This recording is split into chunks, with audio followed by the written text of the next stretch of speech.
Olá a todos, sejam muito bem-vindos. Este é o canal da TV Damásio, o seu canal do direito no YouTube. E hoje, neste momento, mais uma aula fantástica envolvendo a temática desta vez da arbitragem.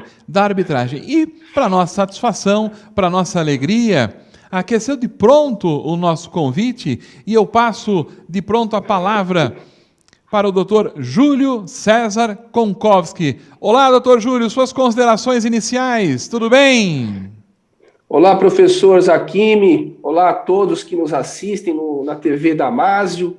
Obrigado à Faculdade Damásio por mais essa oportunidade. Muito obrigado. Espero atingir as expectativas dos nossos estudantes, os advogados que nos assistem. Eu não tenho dúvidas quanto a isso.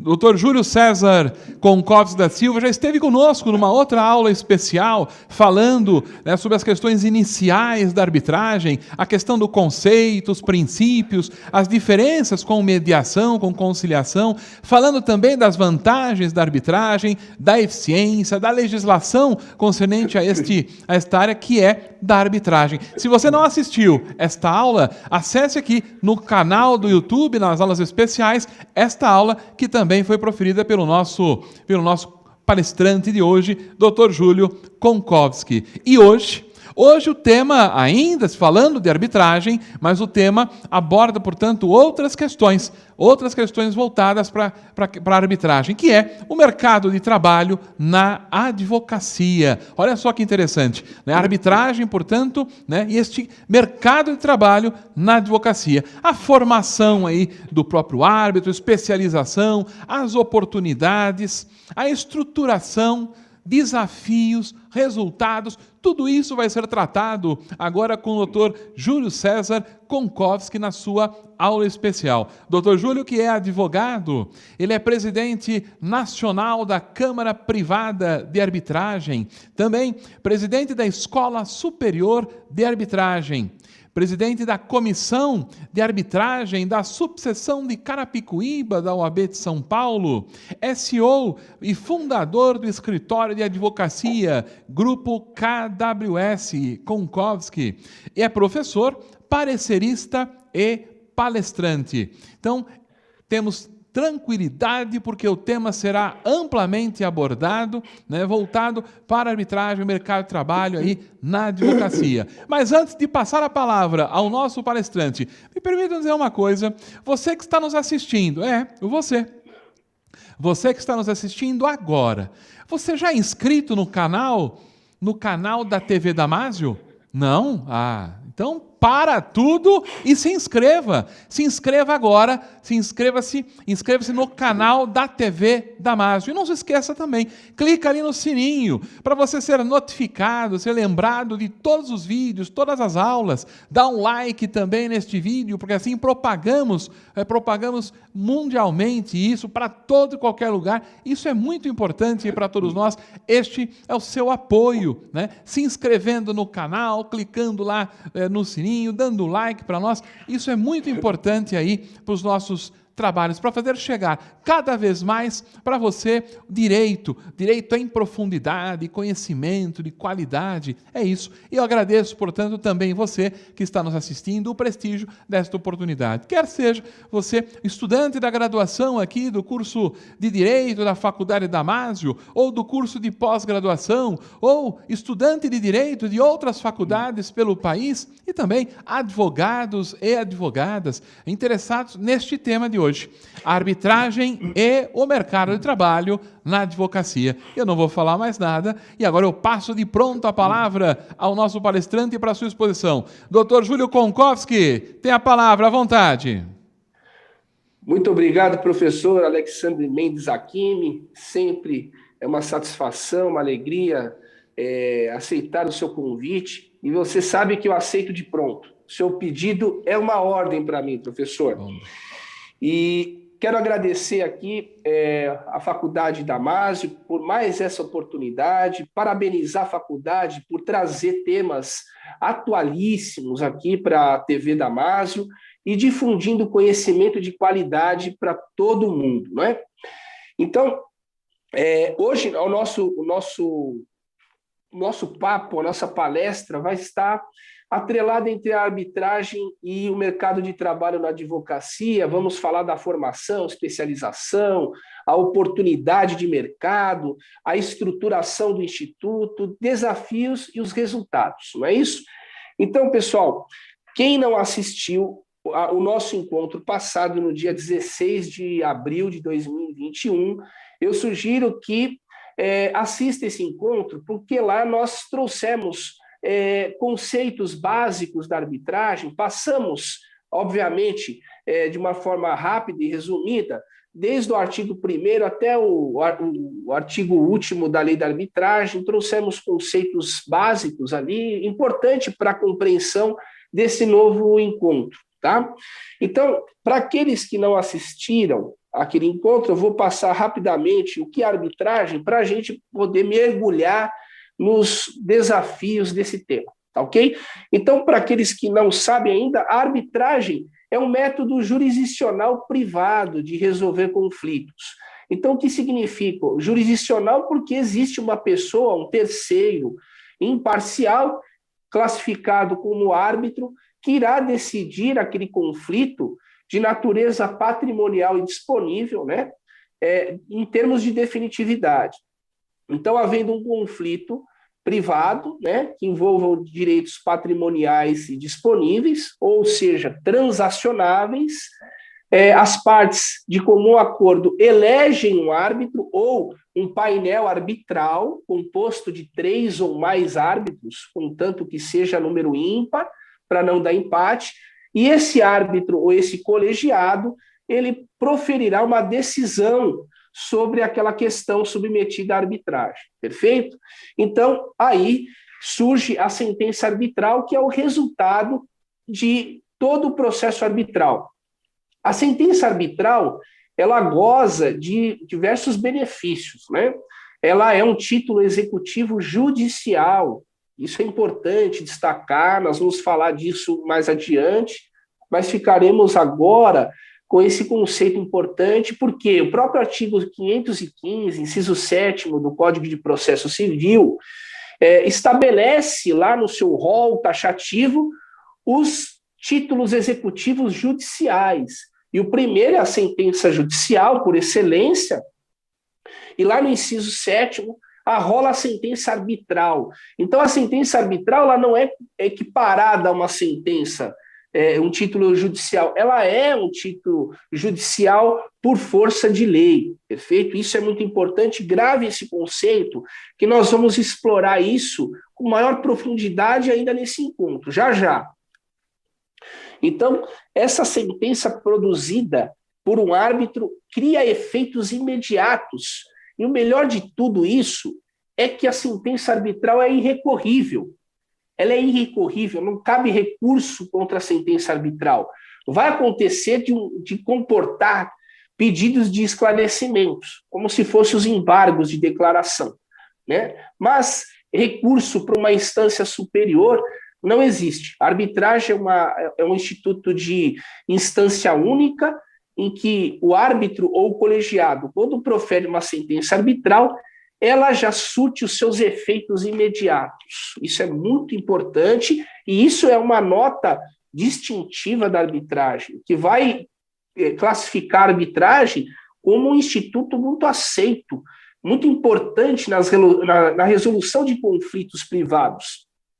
E vamos avançando aqui. Então, para aqueles que perderam, por favor, acessem a nossa aula do dia 16 de abril de 2021, e lá organizamos de uma forma didática a exposição do Instituto da Arbitragem, tá ok? Vamos falar agora da arbitragem no mercado de trabalho na advocacia, e eu gostaria de considerar alguns pontos importantes, tá? A arbitragem, ela é um instituto muito antigo, ela é muito remoto. Ela surge antes do próprio Estado de Direito, antes mesmo da tripartição dos poderes, né? Então, a arbitragem ela surge com o próprio homem, porque naquela época remota as partes já dirimiam conflitos através das pessoas mais velhas. As tribos indígenas praticam a arbitragem, evidentemente, a moda deles, né? Sempre respeitando a posição daquele cacique, do pajé, pessoas mais idosas. Então, são critérios que aquela sociedade definiu como correto e seria que a arbitragem, o julgamento seria respeitado por aquele que detivesse maior experiência e idade na tribo ou naquela sociedade, né? Só que a arbitragem ela surge no Brasil, um instituto mesmo, né, positivado em 1996, né, através da lei da arbitragem, a lei 9.307 de 96. Nesse momento, a arbitragem ela é pouco utilizada porque ela não tinha ainda uma autonomia e uma independência como temos hoje. Ela ainda era caudatária do Poder Judiciário, porque a sentença daquela época, quando era proferida, estava ainda submetida a uma homologação do Poder Judiciário, e isso afastava as pessoas, desestimulava o uso da arbitragem. Então, se as partes tinham que submeter a arbitragem e o resultado desse julgamento tinha que ser homologado, reapreciado pelo órgão do Poder Judiciário, isso causava desestímulo. Então, não havia necessidade das partes se socorrerem da arbitragem e permaneciam submetendo seus conflitos à jurisdição estatal. Não é isso? Então, havia uma vinculação muito grande entre a arbitragem e o Poder Judiciário, né? Com as reformas e as atualizações, e principalmente motivada pelo investimento estrangeiro, porque, veja, a arbitragem é um instituto elitista por excelência, né? Normalmente, antigamente com muito mais intensidade, a arbitragem era usada muito por grandes corporações, né? Submetiam grandes cifras ao julgamento arbitral. E conflitos do cotidiano não passavam nem perto da arbitragem. Então, o capital estrangeiro teve muita importância no fomento da arbitragem, porque os estrangeiros, quando vinham fazer aportes financeiros no nosso país, investimentos de grande vulto, eles queriam saber primeiro como seria, se ocorresse algum problema, como se daria esse julgamento, como seria resolvida essa questão. E aí apresentávamos o Poder Judiciário para essas empresas, com todas as mazelas, né? Com a morosidade, com excesso de recursos. E então, o investidor ficava acanhado, constrangido em investir no Brasil, porque, havendo qualquer problema, ele tinha que submeter o seu conflito ao moroso sistema judiciário. Então, ele não queria. Então, para que houvesse um investimento e uma segurança jurídica para o investidor, em termos de rapidez e especialidade, a lei da arbitragem foi, aos poucos, sendo atualizada e aperfeiçoada para atingir esses objetivos. Entregar celeridade, entregar rapidez, segurança jurídica, né? Então, com o avançar das atualizações, a arbitragem ganha autonomia e independência. O que significa isso? Que uma vez submetida à arbitragem, a sentença proferida, sentença arbitral, ela não vai estar sujeita e submetida à homologação do Poder Judiciário. Falo aqui da sentença nacional, a arbitragem doméstica, aquela realizada aqui no Brasil. Então, uma arbitragem realizada aqui no Brasil, uma sentença proferida nesse procedimento, não precisa ser convalidado e homologado pelo órgão do Poder Judiciário. Ela já tem força automática, vinculante. Some-se a isso o fato da arbitragem não ter recurso. Então, para o investidor, ele tem muito mais previsão, segurança jurídica de que, havendo algum conflito oriundo do seu capital investido, será submetido à arbitragem, e o tempo muito exíguo, um tempo que leva entre 6 a 1 ano e meio de resolução, isso numa média, né? Obviamente que há conflitos que demandam perícia, que ele se estende um pouco mais. Porém, mesmo considerando esse sistema de perícia, né, essas situações pouco convencionais, a arbitragem passa a ser um instituto muito atrativo para o investidor e para aqueles que fazem uso dela. Perfeito? Então, com as alterações, principalmente a última que foi feita, a alteração levada a efeito pela Lei 13.129 de 2015, contemporânea à promulgação do Código de Processo Civil, surge uma arbitragem muito ávida, muito importante para que todos, inclusive aqueles que têm conflitos mais modestos, pudessem submeter essas questões à jurisdição arbitral. Veja que o próprio Código de Processo Civil, em várias das suas disposições, consagra e respeita a arbitragem como método adequado de solução de conflitos. E isso não significa que, por mais que você firme uma convenção de arbitragem, as partes estão renunciando à tutela jurisdicional estatal, né? Eles derrogam essa tutela jurisdicional para submeterem o seu conflito exclusivamente pela arbitragem.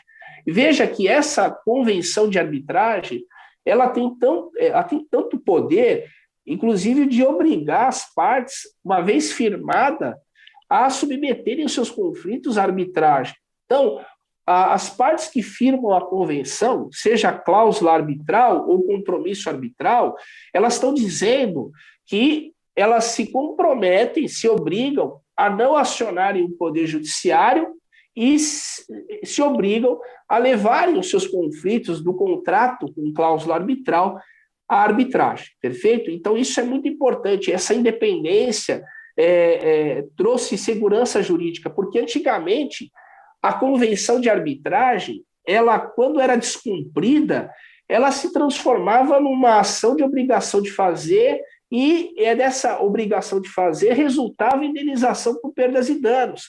Essa convenção, esse pacto, não tinha o condão, a força jurídica de submeter aquela parte resistente, recalcitrante, para demandar na arbitragem. Então, acabava-se indenização, né, pelo rompimento de uma promessa. Hoje, não. Hoje, com a independência do Poder Judiciário, do Poder Arbitral, da jurisdição arbitral, nós temos uma autonomia imensa. Se a parte que firma a convenção de arbitragem ela se recusa a se submeter à arbitragem, ela vai ser revel, vai ser contumaz naquele procedimento, o procedimento segue sem a presença da parte recalcitrante. Perfeito? Então é importante que se diga a força que a arbitragem ganhou em termos de autonomia. Então, essa autonomia decorre da necessidade de preservação, né, de maior tutela de investimentos estrangeiros no Brasil. Então, prosseguindo, o homem é conflituoso por natureza, né? Nós temos essa questão conflituosa dentro da gente. E nós temos também uma tradição, principalmente no Brasil, de terceirizar a solução dos nossos conflitos. Isso desde quando nós somos pequenos, crianças. Então, nós temos esse ranço de infância que é encaminharmos os nossos conflitos para os nossos pais, os nossos avós. Não fomos educados a resolver a nossa conflituosidade. Isso é muito psicológico, né? Não resvala nem no ponto arbitral, mas acaba tendo um ponto de contato na frente. Então, nós vivemos numa sociedade e nós reproduzimos o modo de viver dela.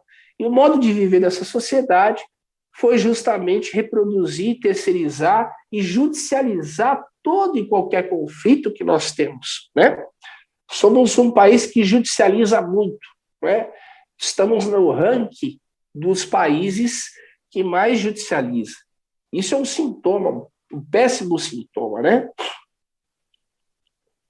Então surge aí desses problemas que os nossos conflitos do dia a dia trazem, os métodos alternativos ou adequados de solução de conflito. São métodos que fomentam o acesso à justiça. Isso é muito importante. Eu falei no encontro passado que o termômetro de uma democracia são os métodos de solução de conflitos à disposição da sociedade. Quanto mais métodos à disposição, mais democrático é um Estado, mais acesso à justiça teremos. Um exemplo aqui, não falando de arbitragem, falando em outros métodos, a mediação, por exemplo, que é um poderoso instrumento de solução de conflitos. Na Argentina, nossos irmãos argentinos, eles deram tanta importância para a arbitragem que, via de regra, para um jurisdicionado ingressar com uma ação judicial lá, ele precisa passar pela mediação primeiro. Então, cria-se aí uma fronteira, né, um dique de contenção ao acesso à justiça, principalmente a um meio de ação. Né? Nós temos hoje instrumentos poderosíssimos, o judicial é o mais importante dele, com previsão constitucional, mas na Argentina, para você ter passagem pelo judiciário, é imprescindível que a parte demonstre que tentou resolver o seu conflito pela mediação. Então, isso é muito importante, nós temos mecanismos de contenção, porque a jurisdição se tornou algo muito caro e muito moroso, então acaba se tornando um serviço público ineficiente para muitos casos. Então, a arbitragem, a mediação, a conciliação, dentre outros métodos adequados, vieram para reforçar o sistema multiportas, que são portas adequadas para a resolução de determinados conflitos. Né?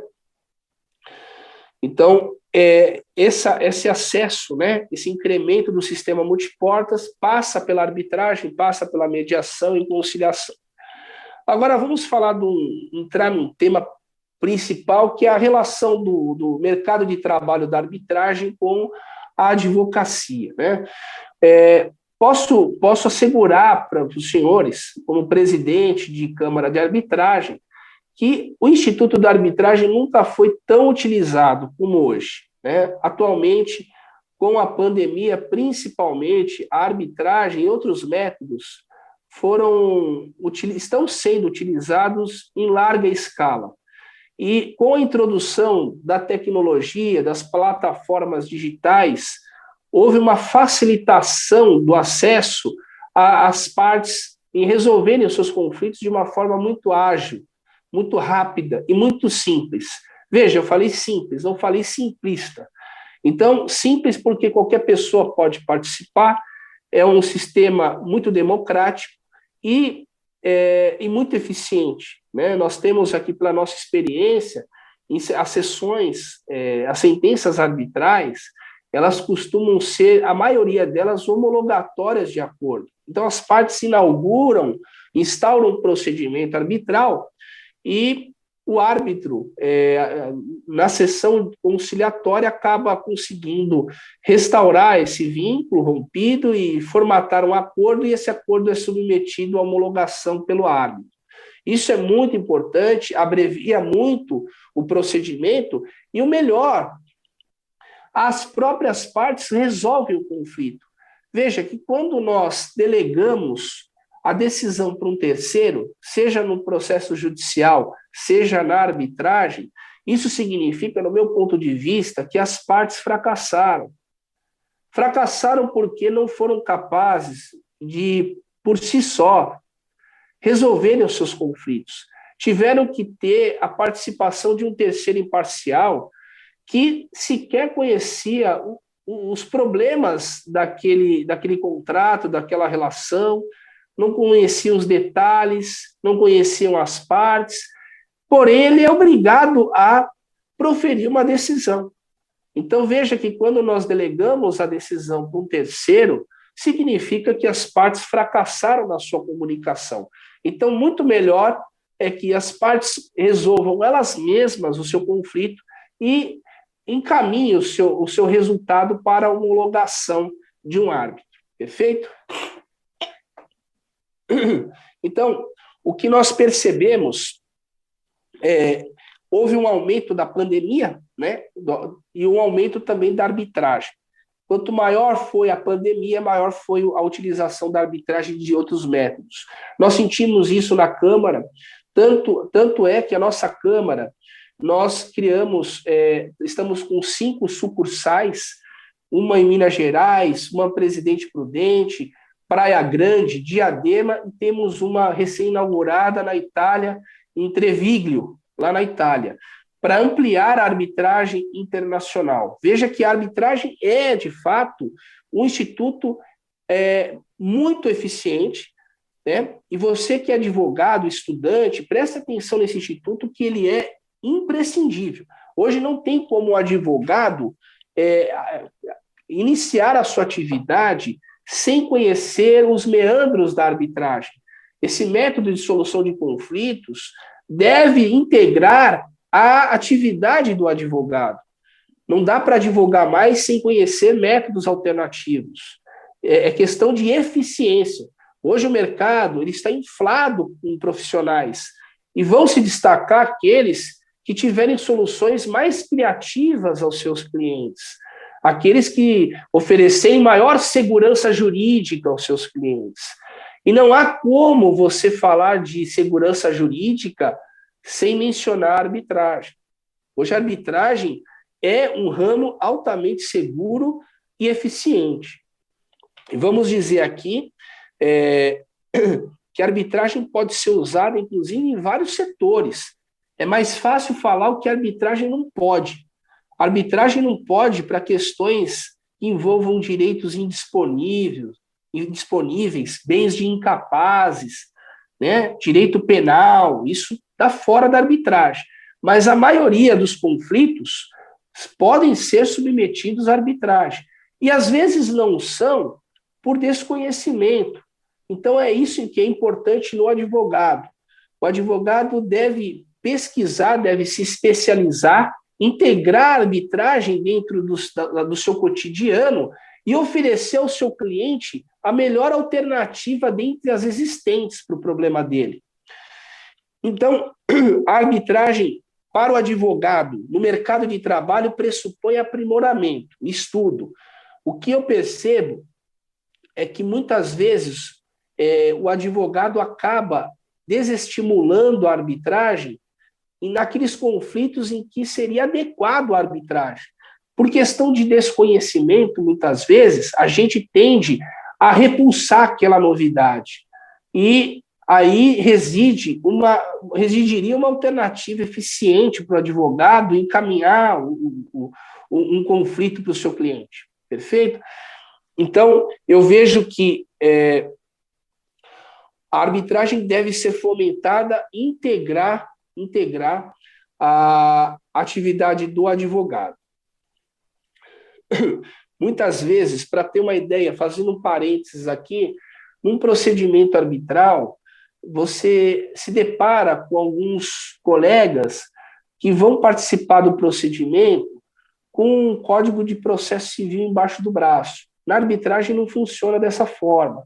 O código de processo civil não é utilizado na arbitragem. O que é utilizado é o regulamento da Câmara, que, se for institucional, normalmente as arbitragens são institucionais, falamos no nosso encontro passado do dia 16, o que é arbitragem institucional, é aquela administrada, gerida por uma Câmara de Arbitragem, que vai oferecer todo um suporte para que os trabalhos sejam executados, né? Um trabalho de secretariado, um trabalho de notificação, é dentro desse estabelecimento que a Câmara de Arbitragem ela propicia um regulamento e condições para que aquela arbitragem corra com tranquilidade, perfeito? Então, no encontro passado falamos a respeito dessas questões e eu remeto o nosso querido ouvinte aí a assistir o nosso encontro do dia 16. E aqui, a primeira dica, que eu acho que é ter o coração do nosso encontro de hoje. Se vocês assimilarem esse ponto hoje, vocês vão entender se não a maior vantagem da arbitragem. Nós temos hoje um leque de opções, né, que o ordenamento jurídico nos propicia para celebrarmos acordos, por exemplo. O nosso papo agora vai ser acordo. Como formalizar um acordo de vontades? Nós temos diversas maneiras de fazer esse acordo, né? Normalmente, o que se faz? Um acordo extrajudicial, né? Pactuado ou aí, instrumentalizado por uma confissão de dívida ou até mesmo um instrumento particular com assinatura de duas testemunhas, o que se torna um título executivo extrajudicial, não é isso? Então, nós temos essa forma de instrumentalizar o acordo, por meio de instrumento particular, título executivo extrajudicial. Porém, nós temos outra forma, bastante eficiente, via sentença arbitral. Presta atenção. Na sentença arbitral, nós vimos no encontro passado, que a sentença arbitral ela goza de diversos atributos. Ela é irrecorrível, ela pode ser confidencial, desde que as partes assim estabeleçam. E o fato dela ser irrecorrível, ela promove uma segurança maior para a relação. Ou seja, a sentença arbitral já nasce com o trânsito em julgado, não tem recurso. E a sentença arbitral, segundo o artigo 515, inciso 7º, acabamos de falar disso, é considerado pelo legislador pátrio como um título executivo judicial. Sentença arbitral é título executivo judicial. Se a sentença arbitral é título executivo judicial, não comporta recurso, nós temos uma via interessante para instrumentalizar algum acordo privado, algum acordo que não transija com direitos indisponíveis. Veja, direitos indisponíveis não se discute aqui. Aí vai ter que ser feito por transação judicial, outro instrumento que não a sentença arbitral, correto?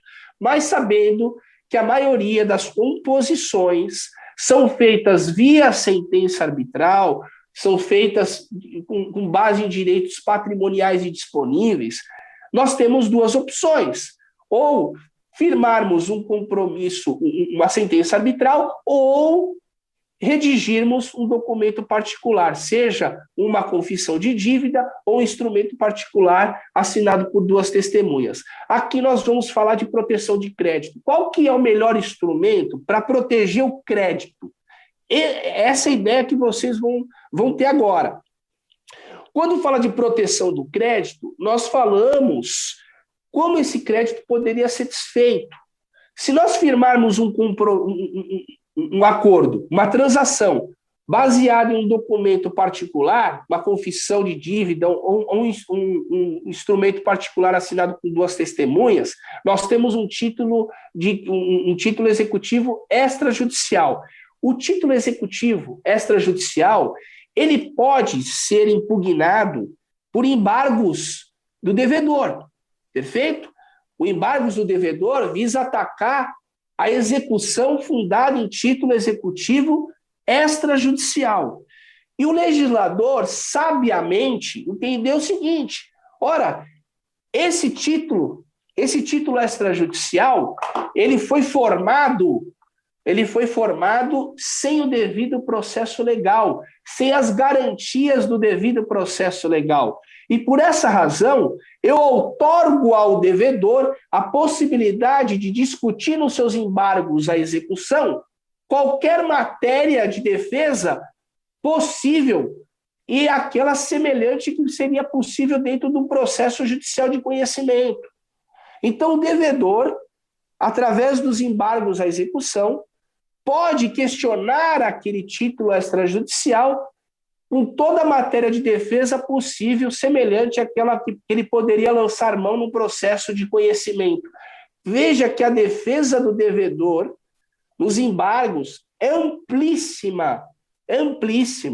Ele pode quase tudo, porque o título foi formado longe de um processo, longe das garantias processuais. Então, obviamente, o legislador outorgou para o devedor a possibilidade de suscitar em sua defesa nos embargos qualquer matéria de defesa possível dentro do processo de conhecimento. Perfeito? E temos outro problema. Na execução de título extrajudicial, o devedor tem a opção de pedir o parcelamento. Ele dá uma entrada de 30% e pode parcelar o restante do débito em até 6 vezes. Veja que esse instituto do parcelamento judicial é previsto só para a execução dos títulos extrajudiciais. Então, é uma ferramenta que o devedor, o executado, pode apresentar como meio de defesa. Parcelar, reconhecer o débito, depositar 30% e parcelar o restante até 6 vezes. Agora, se esse acordo de vontade fosse instrumentalizado por uma sentença arbitral, aí nós teríamos uma segurança maior. Porque, veja, a sentença arbitral, ela é título executivo judicial, segundo o artigo 515, inciso 7º do Código de Processo Civil. A execução da sentença arbitral se faz por meio de cumprimento de sentença. Veja que nós ganhamos um grande tempo com a fase de cognição, transformamos esse acordo numa sentença arbitral e se o devedor não cumpre a sentença arbitral, o credor poderá iniciar a fase de cumprimento de sentença. E na fase de cumprimento de sentença, o devedor poderá impugnar a sentença arbitral através da impugnação, o instrumento adequado que o devedor pode lançar mão. Veja que nesse ponto reside a grande diferença. Na impugnação, a defesa do devedor é muito menor do que a defesa nos embargos do devedor na execução de título extrajudicial. E por que essa defesa na impugnação é menor? Porque o legislador sabiamente entendeu que o acordo instrumentalizado por sentença arbitral, ele decorreu de um processo arbitral com todas as garantias inerentes a todo e qualquer processo. Então, o título arbitral, a sentença arbitral, foi forjada sob garantias do devido processo arbitral.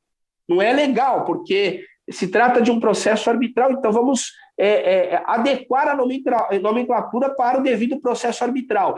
Se foi objeto de respeito dessas garantias, o legislador entendeu que, se o título foi formado debaixo de garantias constitucionais,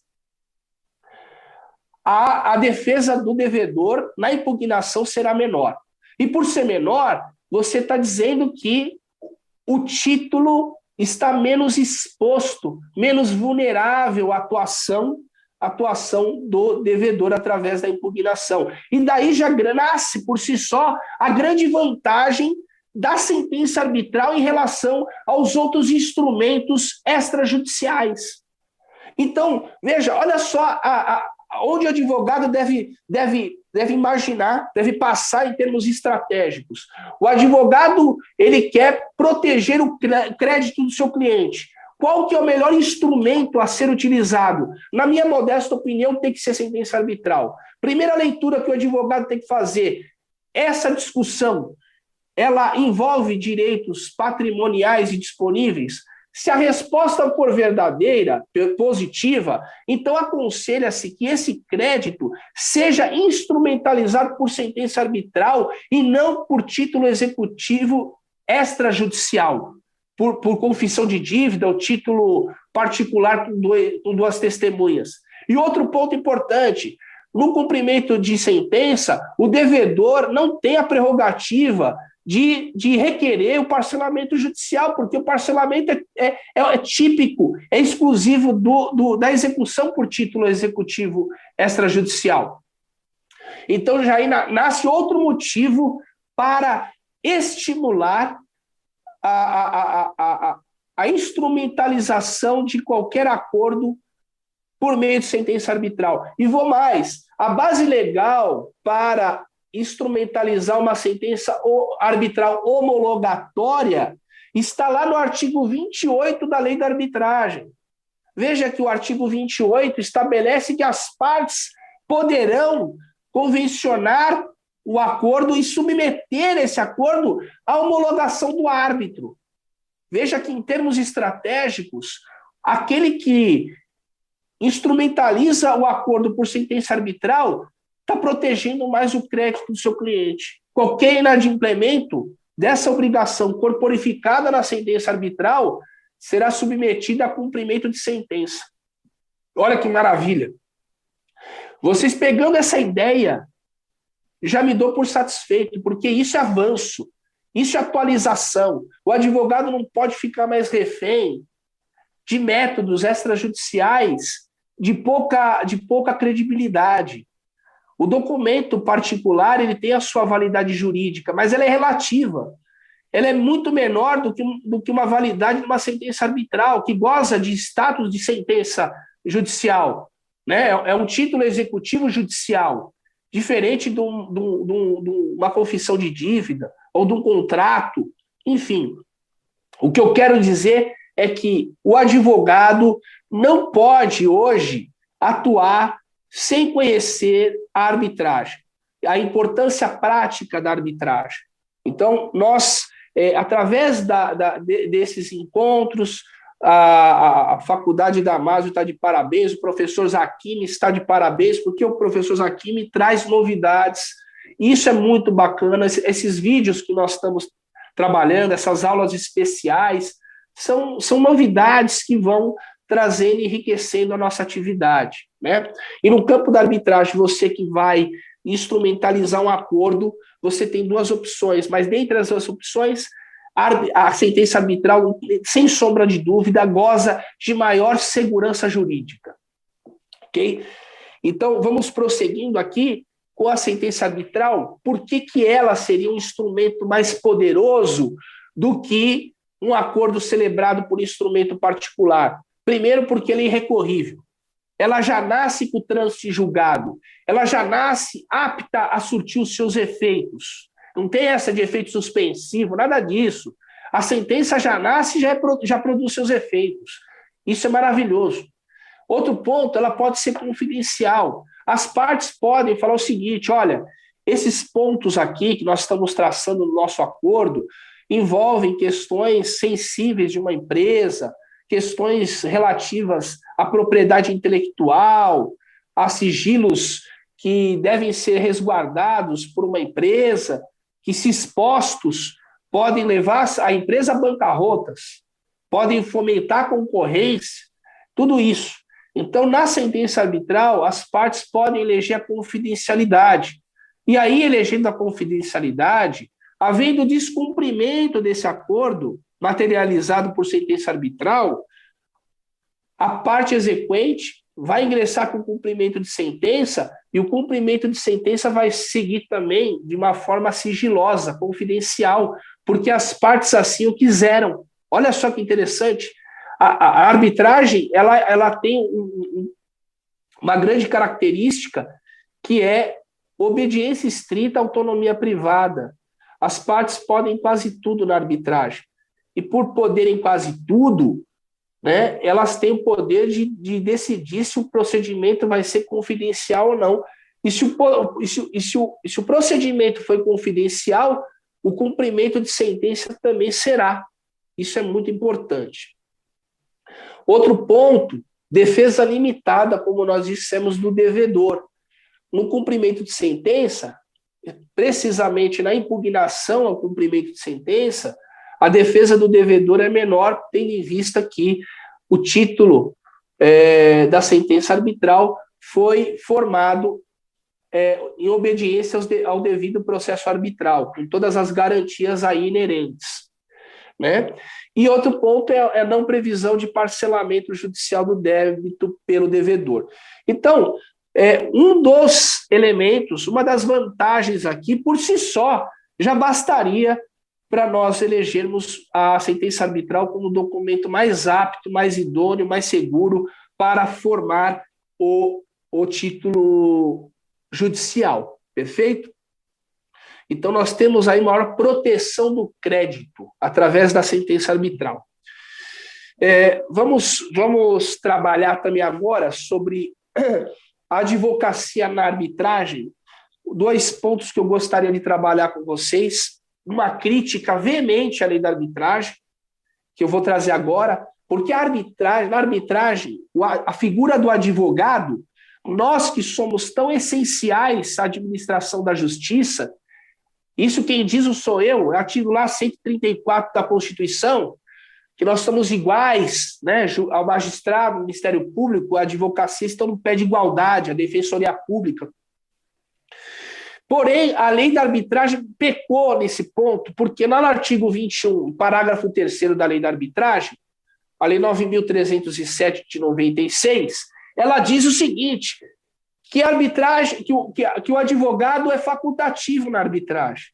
E veja que nós temos um sistema na arbitragem adversarial, com partes antagônicas, com estrita necessidade de respeito ao devido processo legal, e o legislador entendeu que o advogado é facultativo na arbitragem. Veja que a vontade das partes pode ser outra. Na convenção de arbitragem, as partes podem, normalmente, serem assistidas por advogado. Aliás, raríssimos são os procedimentos na prática que não tem advogado. As partes, normalmente, elas litigam através de procurador, que é o advogado. Mas a lei da arbitragem estabeleceu que o advogado é facultativo. Pode a parte falar, eu não quero ter um advogado, eu quero ser assistido por outro profissional, representado por outro profissional. Pode. Porém, eu vejo com cautela, como é uma arbitragem, é um meio de solução de conflitos, de instância única, não tem recurso. Então, é importante exaurir, naquele momento, naquela fase de conhecimento da arbitragem, o maior proveito possível, porque depois que o título, que a sentença arbitral é proferida, não tem como a gente se arrepender do que não fez. Ou pratica os atos ali, ou vai se lamentar depois. Então, normalmente, como a arbitragem mexe com questões muito técnicas, eu vejo que é importante a presença do advogado, porque, não obstante essa questão técnica, você tem questões jurídicas, eminentemente jurídicas, que o advogado seria a melhor pessoa para poder dizer sobre as desavenças jurídicas. Então, eu faço aqui uma crítica ao artigo 21, parágrafo 3º, que me parece que, como a advocacia é função essencial à justiça, e quem está dizendo isso não sou eu, é a Constituição, lá no artigo 134, e nós temos um sistema hoje de uma parametrização entre os ramos do direito e a Constituição. Nós temos que fazer uma filtragem sempre constitucional. Sempre que nós interpretamos um dispositivo, nós temos que nos reportar à Constituição e saber se esse dispositivo tem compatibilidade material com a Constituição. Então, me parece que o parágrafo 3º do artigo 21 da Lei da Arbitragem não tem essa compatibilidade. Por essa razão, nós aqui na Câmara de Arbitragem, no nosso regulamento, nós tratamos como o advogado como função essencial à justiça, essencial, as partes precisam demandar com o advogado para que esse procedimento seja bem instruído e maximize todas as suas possibilidades, e entendemos que essa maximização só pode ser atingida através da presença do advogado ao lado das partes, tá? Então, nós estimulamos a participação do advogado, recomendamos e insistimos para que as partes se valham de advogados, perfeito? Isso, sim, é uma filtragem, uma interpretação conforme a Constituição, conforme o artigo 134, e elevar a importância da advocacia, seja onde for. Então, eu sou advogado, sou presidente de Câmara, eu sinto na pele a importância da advocacia. Por essa razão, o nosso regulamento, incrementamos essa necessidade do advogado estar participando do procedimento. Outro ponto importante diz respeito aos honorários de sucumbência. Na arbitragem, não tem previsão de sucumbência. Então, aquele que se sagra derrotado na arbitragem, normalmente não paga honorários sucumbenciais à parte vitoriosa, porque não há previsão. Em regra, não há previsão. Então, o que há são as custas, o ressarcimento, a condenação da parte vencida ao pagamento da condenação e também do ressarcimento das despesas que o autor da ação, o solicitante, teve, com gastos com custas, com árbitro e com os seus advogados. Mas não há, veja, não há honorário sucumbencial, não há previsão de honorários sucumbenciais. Então, outro ponto importante, aqui vai uma outra crítica. Como você vai popularizar e democratizar a arbitragem se você retira do advogado os seus honorários sucumbenciais que fazem frente ao seu zeloso trabalho? Então, visando reparar essa injustiça, o nosso regulamento prevê a condenação de honorários sucumbenciais àquele sucumbente que deu causa à demanda arbitral. Então, obviamente que essa análise da condenação e sucumbência ela vai passar muito próximo aos institutos consagrados no Código de Processo Civil. Mas o nosso regulamento prevê essa possibilidade de honorários sucumbenciais, o que é para consagrar, para abrilhantar o trabalho do advogado. Então, isso é muito importante. Então, no nosso regulamento, temos a preocupação da presença do advogado como função essencial à justiça e temos também a preocupação com a sua remuneração. Tá? Então, previmos lá no regulamento a presença do advogado e a possibilidade de condenação da parte vencida em honorários de sucumbência. Isso é muito importante. Isso é para resguardar a advocacia, isso é para respeitar o advogado, respeitar a advocacia. Então, prosseguindo aqui, já estamos caminhando para o final, vamos falar sobre as perspectivas do mercado arbitral. Já falei sobre a expansão da nossa Câmara, com 5 novas sucursais, dentre elas uma na Itália. O mercado está ávido, o mercado está necessitando de profissionais nessa área, profissionais que se qualifiquem, profissionais que saibam transitar na arbitragem. Essa perspectiva deve passar por um aprimoramento, isso é fundamental. Você que é estudante, você que é advogado, trazer para a sua atividade profissional a arbitragem dentre o cardápio de serviços oferecidos. Tá? E o advogado da arbitragem, ele não vai ser só advogado, veja, o advogado ele pode ser também árbitro. O árbitro, como nós vimos, lá no artigo 13 da Lei da Arbitragem, ele pode ser qualquer pessoa capaz e que tenha confiança das partes. Óbvio que a lei falou menos do que deveria, porque o principal ponto, a principal diferença, além, obviamente, da questão ética, né, da confiança e da capacidade civil, você precisa ter uma pessoa especializada no objeto da discussão. Então, embora a lei não fale, a arbitragem ela reclama do árbitro uma competência, uma aptidão para aquela questão objeto do conflito. Tá? Mas o advogado, além de advogar, ele pode também ser convidado a participar como árbitro de um procedimento arbitral. Isso é comum. Na nossa Câmara tem os árbitros credenciados, cada um com algumas especialidades. Quando surgem conflitos, há convites para esses árbitros que se assentam. Se você aceita o encargo de ser árbitro, essa investidura passa a valer dali a arbitragem. A arbitragem começa com a aceitação do árbitro. Perfeito? Você pode ser perito também. O advogado, tem muitos advogados que são peritos. O advogado pode se credenciar como perito. Ele vai ser uma testemunha perita, que vai opinar sobre um determinado ponto, objeto do seu conhecimento. Veja a amplitude que a arbitragem traz. Não dá para deixar esse instituto tão poderoso de fora do seu cardápio de serviços. Precisamos voltar a atenção para esse instrumental poderoso. E tudo isso decorre da lei. Tudo isso é importante. Então, pessoal, aqueles que tiverem interesse em se aperfeiçoar na arbitragem, a nossa Câmara de Arbitragem se coloca à disposição. Vocês podem se credenciar também como árbitros, como peritos, perfeito? E participar da arbitragem. Isso é muito importante, tá ok?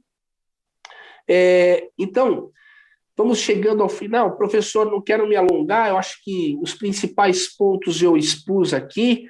Fiz uma provocação importante entre título extrajudicial e sentença arbitral. Isso, para mim, é muito fundamental, em termos estratégicos, do advogado pensar estrategicamente em preservar o crédito, maior garantia é o crédito. E, por essa razão, chego aqui ao final. Espero que tenham gostado, assimilado. Convido para vocês a assistirem nosso encontro do dia 16 de abril. E agradeço também à Faculdade Damásio por mais essa oportunidade, parabenizo pela iniciativa de trazer temas palpitantes e atuais para o conhecimento e democracia. Agradeço também ao professor Alexandre Mendes Aquiles. Muito obrigado, professor, pelo convite, sempre muito generoso. E agradeço a todos. Cuidem-se, usem máscara e distanciamento. Muito obrigado. Muito obrigado, professor Júlio César Concovos da Silva, que fez uma brilhante exposição, muito didática, muito clara, sensata, coerente, como sempre são aí as suas exposições, sempre muito aplaudidas. Então, eu quero mais uma vez agradecer pela sua participação, pela sua presença.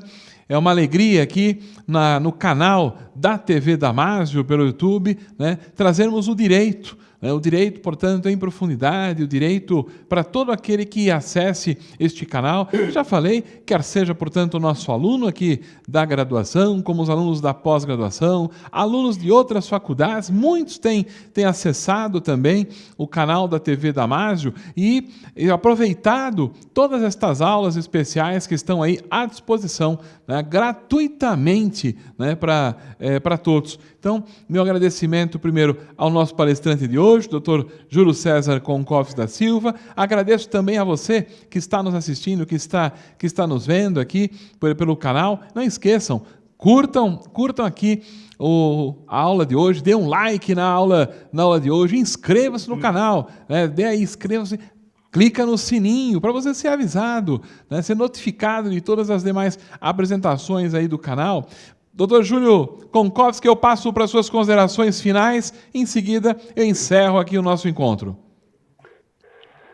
Professor Alexandre Mendes Aquiles, muito obrigado pelo convite, obrigado mais uma vez à Faculdade Damásio, obrigado pela paciência de todos vocês, espero ter contribuído com a formação de todos vocês, trazendo um foco de luz diferente da arbitragem, uma nova visão do advogado para esse instituto tão importante. Então, quero encerrar aqui agradecendo mais uma vez a todos e me colocando à disposição para qualquer dúvida, ok? Muito obrigado. Muito bem, nós que agradecemos. Eu faço, vez ou outra, eu faço aqui uma foto, uma selfie, vamos fazer aqui uma selfie, eu quebro um pouco o protocolo, e vamos, você daí, Júlio, e eu daqui, vamos fazer uma selfie para olhar para cá, assim.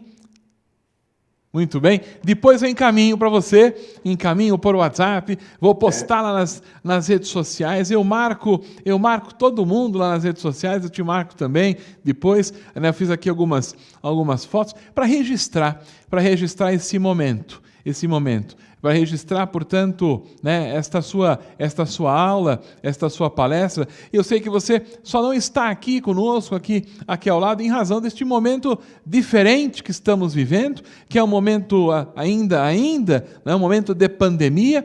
Estamos todos trabalhando aqui, né, nos estúdios da TV Damásio, né, distanciados, álcool em gel, portanto, utilizando máscara. Neste momento aqui, onde eu estou, e que não tem ninguém aqui próximo de mim, num raio de mais de 10 metros, né, aqui estou agora, eu estou sem máscara, mas constantemente, né, nós colocamos aqui máscara, todos utilizam máscara, álcool em gel, portanto, todos os protocolos de segurança, né, estão sendo observados aqui nos estúdios da Damásio, assim como na instituição como um todo. É só para deixar você mais tranquilo, para deixar você informado, né, do nosso cuidado, da atenção que o Damásio Educacional tem, né, na transmissão, em levar você o melhor conteúdo, mas também exatamente o cuidado que o Damásio tem, exatamente na sua estrutura, né, com os seus colaboradores, com os seus funcionários, né, e assim por diante.